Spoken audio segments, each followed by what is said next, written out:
Hello everyone, welcome to your own YouTube channel. I am Gaurav, your educator. If you guys have not subscribed this channel, please subscribe. Today I'll discuss 8th July current affair. So let's move on.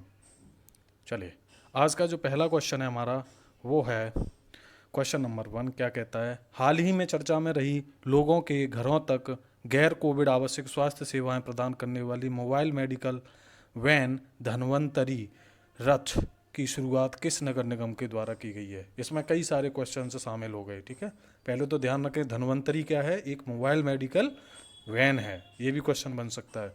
तो ये किस नगर निगम के द्वारा, अहमदाबाद नगर निगम के द्वारा शुरू की गई है। ये क्या है, चिकित्सा वाहन है जिसमें स्थानीय चिकित्सा अधिकारी, आयुष चिकित्सक, चिकित्सा सहायक तथा नर्सिंग स्टाफ रहेगा। ठीक है, चलिए राइट।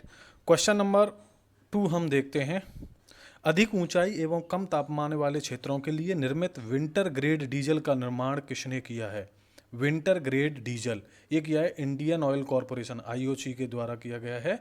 विंटर ग्रेड डीजल, देखिए जो अधिक ऊंचाई वाले स्थान होते हैं जहां टेम्परेचर कम होता है, जैसे आप लद्दाख की, कारगिल की, ऐसी जगहों की बात करें तो वहां पर क्या है कि तापमान -30 डिग्री सेंटीग्रेड तक पहुंच जाता है। तो यहाँ पर नॉर्मल जो डीजल होता है वो जम जाता है। ठीक है, उसके जमने की समस्या पैदा हो जाती है। लेकिन ये विंटर ग्रेड डीजल ऐसा है कि ये -33 डिग्री तक भी टेम्परेचर को झेल लेगा और अपनी लिक्विड अवस्था में ही बना रहेगा। इसमें 5% का बायो डीजल भी मिलाया जाता है। इसको ध्यान रखिए, इंडियन ऑयल कंपनी के द्वारा ये बनाया गया है। क्वेश्चन नंबर 3, ब्लैक डेथ नाम से मशहूर ब्यूबोनिक प्लेग बीमारी के मामले किस देश में दर्ज किए गए हैं। तो ब्लैक डेथ नाम से मशहूर ब्यूबोनिक जो प्लेग है ये चाइना में दर्ज किए गए हैं। ठीक है, इसका जो वाहक होता है इस बीमारी का वो पिस्सू होता है। राइट, इस बात को ध्यान रखें।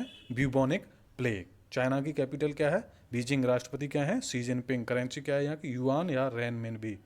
राइट, क्वेश्चन नंबर हम 4 देखते हैं। हाल ही में भारतीय रेलवे ने खुद को कब तक जीरो कार्बन उत्सर्जन वाले जन परिवहन नेटवर्क के रूप में बदलने का लक्ष्य रखा है। यानी भारतीय जो रेलवे है उसने अपने आप को कार्बन उत्सर्जन, कार्बन सीक्रेशन वो क्या करेंगे, बहुत ही कम करेंगे, जीरो कार्बन पर उत्सर्जन पर लेकर आना है। तो ये 2030 का उसको निर्धारित करना है, 2030 तक हम ऐसा सिस्टम बना लेंगे। ठीक है, चलिए। अच्छा, मुझे ये कमेंट करके आप बताइए कि भारतीय जो रेलवे है उसके कितने आप बोले जो मुख्यालय हैं, मतलब ठीक है, जॉन कितने हैं, सॉरी जॉन बताइए, रेलवे के कितने जॉन हैं ये मुझे कमेंट बॉक्स में बताइए। और जो नया जॉन है वो कौन सा है। क्वेश्चन नंबर 5, हाल ही में हरियाणा सरकार की कैबिनेट ने निजी क्षेत्र की नौकरियों में कितने प्रतिशत युवाओं को आरक्षण देने वाला अध्यादेश मंजूरी की है। जो निजी क्षेत्र की नौकरियां हैं उनमें युवाओं को 75% का आरक्षण दिया जाएगा, जिसमें युवाओं को शामिल किया जाएगा। हरियाणा सरकार ने ऐसा जो है कैबिनेट के द्वारा ऐसा, ठीक है, अध्यादेश को मंजूरी दी है। राइट, जो हरियाणा के बारे में थोड़ा सा जान ली, इसकी स्थापना 1 नवंबर 1966 को हुई थी। यानी हरियाणा दिवस जो होता है वो 1 नवंबर को मनाया जाता है। यहाँ के जो सीएम हैं वो कौन है, मनोहर लाल खट्टर, मनोहर लाल खट्टर हैं। राइट, और यहाँ के गवर्नर कौन है, सत्यदेव नारायण आर्य। ठीक है, विधानसभा की सीटें हरियाणा में कितनी हैं, 90 हैं। लोकसभा की 10 सीटें हैं, राज्यसभा की 5 सीटें हैं। यहाँ की ऑफिशियल लैंग्वेज हिंदी है। ठीक है, एडिशनल जो ऑफिशियल लैंग्वेज है यहाँ की वो इंग्लिश और पंजाबी है। राइट, यहाँ पर देख लेते हैं कुछ नेशनल पार्क वगैरह। ठीक है, उससे पहले आप जान लीजिए यहाँ का स्टेट एनिमल जो है हरियाणा का वो क्या है, black buck, black buck. Right, black buck है।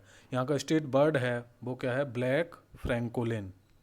क्या है, ब्लैक फ्रैंकोलिन। फ्लावर है लोटस और स्टेट ट्री है यहाँ का पीपल।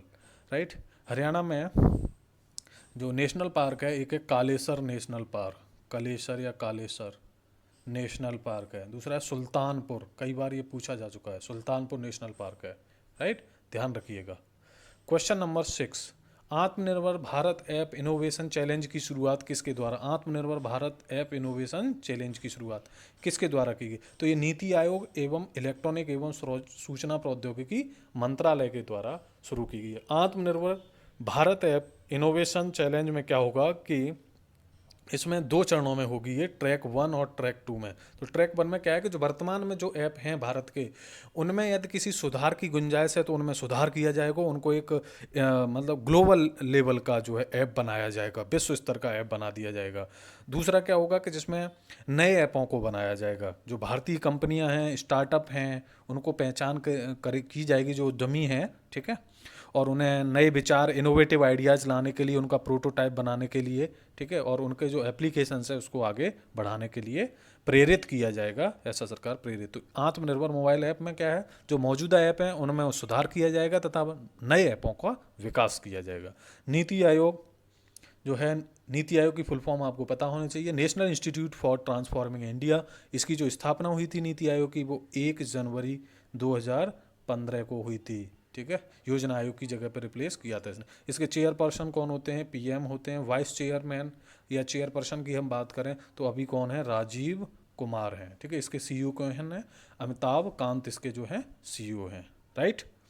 चलिए आगे यहाँ हम देख लेते हैं कि जो इलेक्ट्रॉनिक एवं सूचना प्रौद्योगिकी मंत्रालय, अच्छा इसके बारे में मुझे बताइए कि अभी वर्तमान में इलेक्ट्रॉनिक एवं सूचना प्रौद्योगिकी मंत्री कौन है। चलिए कैबिनेट मंत्री कौन है, कमेंट बॉक्स में जो मैं क्वेश्चन पूछता हूँ उनके आंसर जरूर दिया करो बेटा, जिससे आपका क्या है, ज्ञान में वृद्धि होगी। हाल ही में कृषि सहकारिता एवं किसान कल्याण विभाग द्वारा कौन सा मोबाइल ऐप लॉन्च किया गया, तो ये किसान रथ लॉन्च किया गया।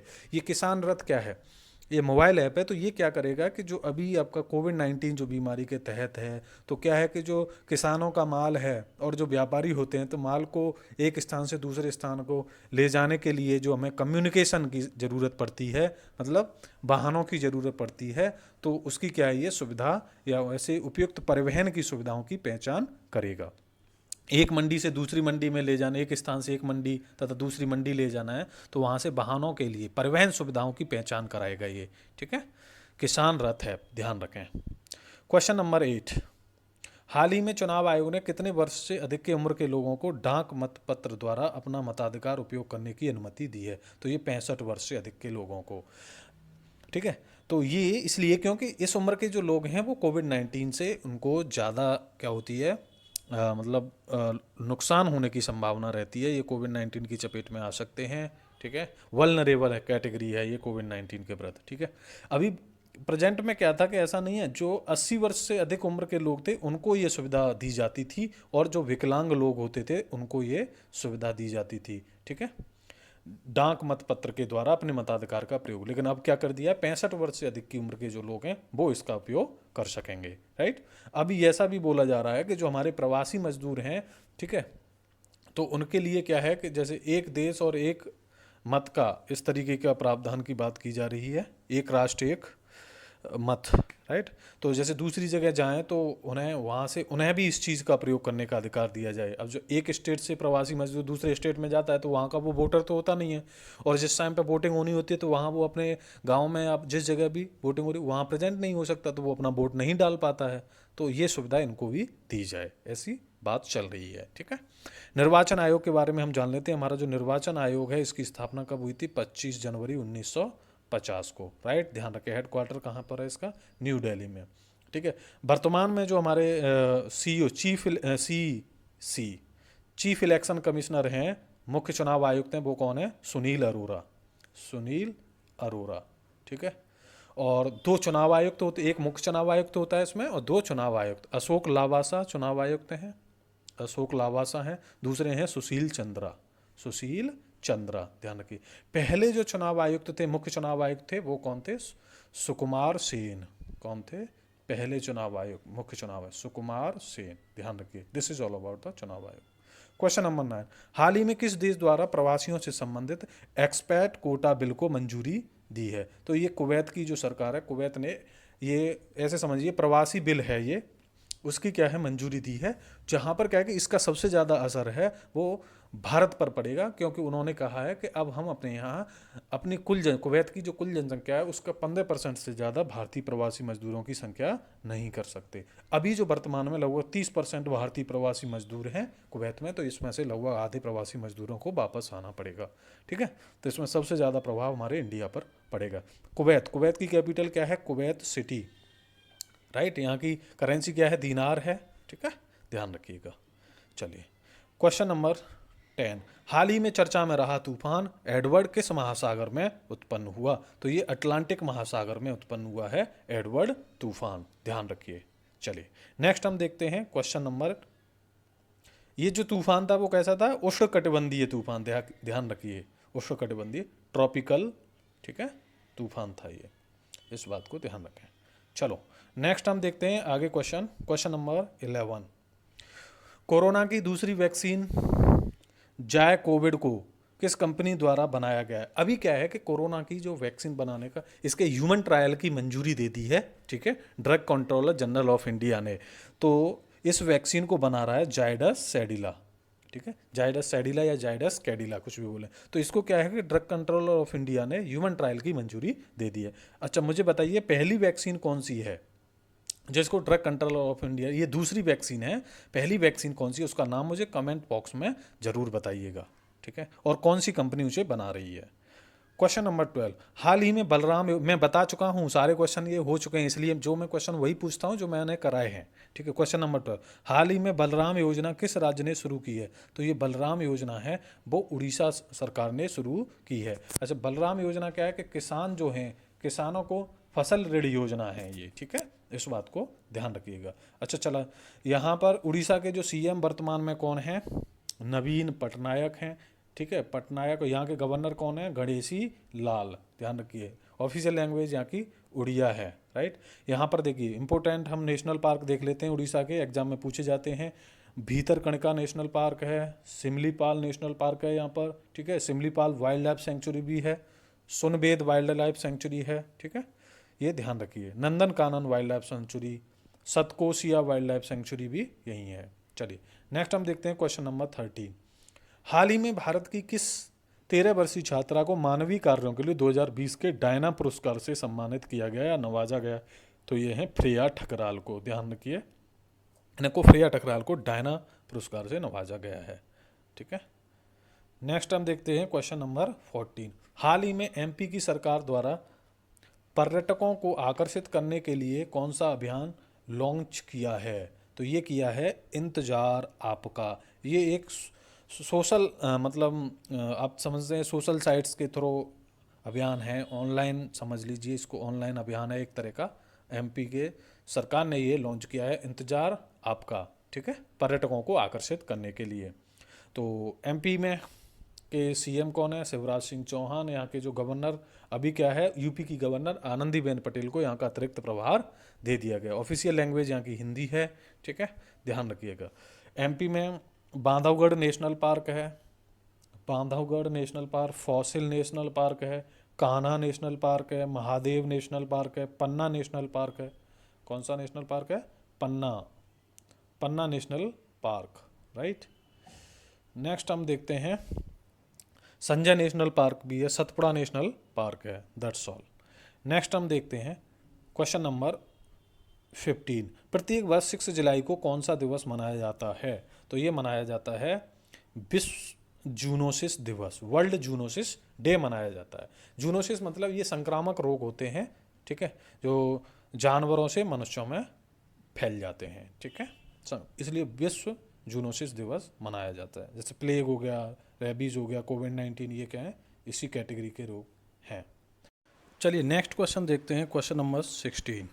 हाल ही में 1000 बेड वाला सरदार वल्लभ भाई पटेल कोविड अस्पताल किसने निर्मित किया है? तो ये डीआरडीओ ने न्यू दिल्ली में निर्मित किया है, राइट। इसके जो वार्ड होंगे उनका जो नाम होगा वो गलवान घाटी में शहीद हुए हैं जो हमारे सैनिक, उनके नाम पर रखा जाएगा। डीआरडीओ की स्थापना 1959 में हुई थी, राइट, ओके, इसको याद रखिएगा। और इस यह हेडक्वार्टर कहाँ है? न्यू दिल्ली में है। इसके जो वर्तमान अध्यक्ष कौन है? जी सतीश रेड्डी हैं। Defence research and development organisation इसकी फुल फॉर्म है। Question number 17। हाल ही में किस बैंक ने zip drive insta car loan की घोषणा की है? तो ये एचडीएफसी बैंक ने की है, राइट। चलिए नेक्स्ट देखते हैं क्वेश्चन नंबर 18। प्रसिद्ध आषाढ़ी एकादशी त्यौहार किस राज्य में मनाया गया? तो ये महाराष्ट्र में मनाया गया, राइट। कहाँ पर? महाराष्ट्र। महाराष्ट्र के गवर्नर कौन है? भगत सिंह कोश्यारी, राइट। यहाँ के चलिए सीएम का आप नाम बताइए मुझे। Question number 19। क्वेश्चन नंबर 19 क्या कहता है? हाल ही में पीएम मोदी द्वारा कौन सी माइक्रो ब्लॉगिंग वेबसाइट छोड़ने का निर्णय किया है? तो ये सिनो वीवो, क्या है? सिनो वीवो, ये चाइना की माइक्रो ब्लॉगिंग साइट है, इसको छोड़ने का क्या लिया है? निर्णय लिया है, याद रखिए। क्वेश्चन नंबर 20, दिल्ली सरकार द्वारा कब से कब तक पौधे लगाओ पर्यावरण बचाओ अभियान पखवाड़ा आयोजित किया जाएगा? ये 10 जुलाई से 26 जुलाई तक 31 लाख पेड़ लगाए जाएंगे, राइट। चलिए, तो आज हमने 20 क्वेश्चंस देख लिए हैं टुडे। यदि आपको क्वेश्चंस अच्छे लगे हैं तो प्लीज़ वीडियो को लाइक करें, कमेंट करके अपने सुझाव अवश्य दें, तब वीडियो को ज़्यादा से ज़्यादा लोगों के बीच में शेयर करें। वीडियो देखने के लिए बहुत बहुत धन्यवाद।